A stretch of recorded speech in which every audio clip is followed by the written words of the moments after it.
Welcome back. We're in conversation with Ajit Gulabchand, Chairman of HCC. We've talked about Lavasa, we've talked about restructuring of your group. I just want to talk a little bit about pressures that you've faced as a construction company and as an industry. Input costs going up, cost of financing going up, tax structures not being to your advantage. I mean, what are some of the challenges that you're facing at this point? The construction industry has seen a lot of boom in the last several years. Even though the percentage GDP of expenditure on infrastructure has not gone up that much as it should in a country like India. Even so, it has gone up substantially, and therefore and so has the GDP, and therefore that has gone up. However, there are continued weaknesses in the whole structure that do not allow us to rise to our potential, and quite unfair very often. And as a result, you will find many jobs and projects that are in the offing have slowed down in coming. NHAI, which was once upon a time prided itself on saying that they build 11 kilometers a day, has come down to a grinding slowdown. That is because even though there's a very fair contract in place and the procurement process of awarding contracts has been wonderful, it has slowed down because of the decision-making process slowed down. And during implementation, they are not following contract conditions. The differing views, I mean, is there an infrastructure slowdown or is there not? See, there is a slowdown in the sense, to some extent, as I said, the procurement process has slowed things down. Second important. What about the GDP growth being revised downwards?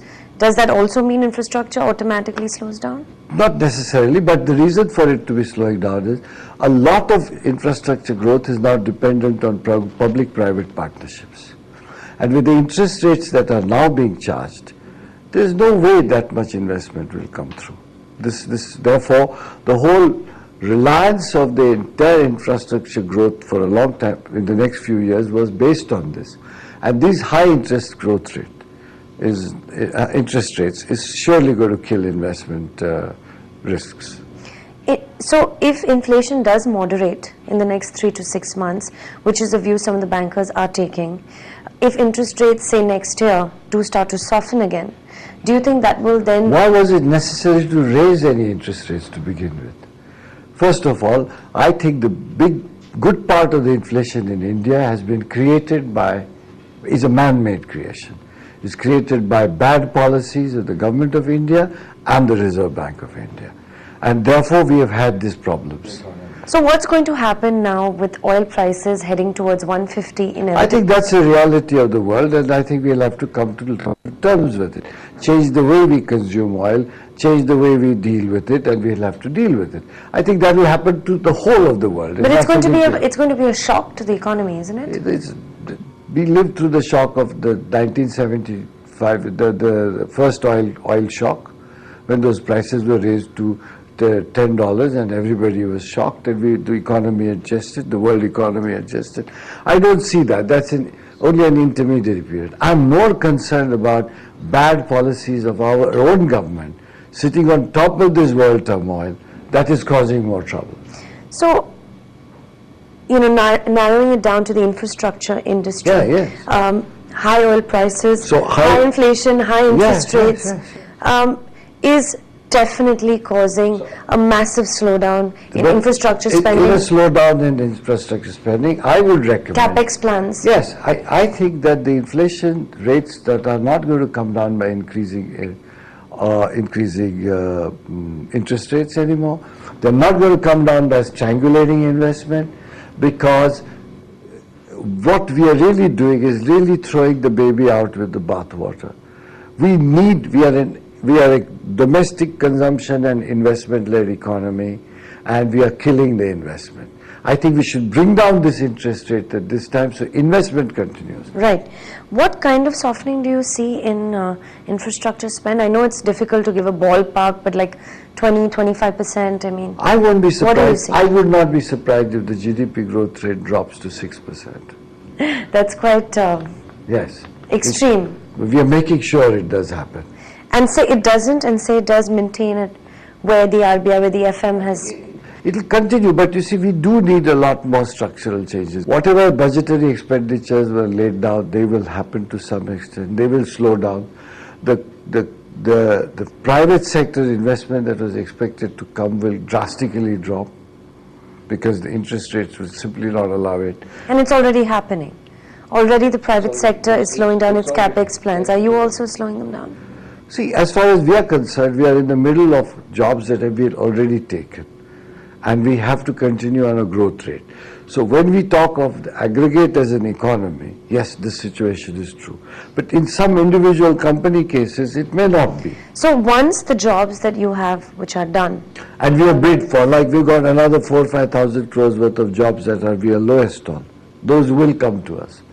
So we cannot stop the capital expenditure on that. but I mean the order pipeline is going to slow down, isn't it? Order pipeline would slightly slow down, but as I said that we were... And at the same time, margins are under pressure because input costs are going up. This margins is a separate issue, but I'm talking in terms of the order pipeline. While it has slowed down, the figures at which we are as an individual player in the totality are so low that it can actually go up. You're saying in comparison to the other. Whereas as far as margins, yes, they do come under pressure because they're bound to be all kinds of pressure, like steel price increases. We are expecting bigger steel price increases at the end of in August. Is that an indication you've gotten from steel producers? Yes, we have. This is our reading. What kind of increase are you seeing? I think we are talking about substantial increases in steel prices that we are expecting. That oil price, whether it stays at 150, 155, it's still, the full impact of those prices is still to actually assimilate in the economy, which is going to happen.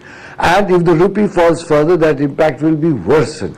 If you could quantify for me, what kind of margin contraction are you going to see over the next few quarters because of these factors? I am not able to say just now that we will necessarily see that much of a margin contraction in a given year.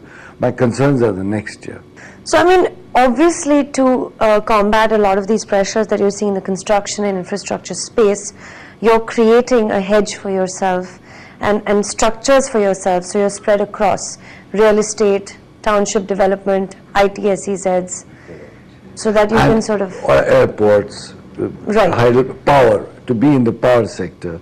See, when we talk of them as infrastructure, power ultimately is a power business. Yeah. You want to be in the business of generating and supplying power. Lastly, Mr. Gulabchand, I'd like to ask you, on the stock markets, a lot of construction companies have taken a huge beating in terms of their market capitalization, HCC being one of them as well. But it's not just about now or 6 months ago. There seems to be some disconnect between what your vision for the company is and what analysts believe the company is capable of achieving. Because overall, the sentiment towards HCC has been fairly bearish as far as analysts and reports are concerned. Well, maybe we haven't been able to sell ourselves adequately to the analysts. But I mean, it's also not come through in margins, etc. The margins, etc. We have invested a lot in real estate. We've invested a lot in our Lavasa project. We've invested, with all these investments, are still to earn some money. As they start earning money, will come through. Those who have not invested and are doing all short-term projects, yes, they look immediately very good. Second is, even I'm finding it very difficult to understand how the analysts value things. How HCC had a buy tag on it at 200 rupee share price, and how it had a sell tag on it at 80 rupee sale price. I thought if something was worth buying at 200, should be far more worth buying at 80. Right. So I don't know what we are looking at when we look at this. But Mr. Gulabchand, let's hope that that actually improves in the future, especially given your restructuring and your emphasis now on real estate. Absolutely right. Despite the uncertainty in the real estate market, but you still expect... See, we are here to do business. There may be a slight downturn, we are there. By the time we hope that this downturn will be over, when we are really fully in the market with our other products of real estate.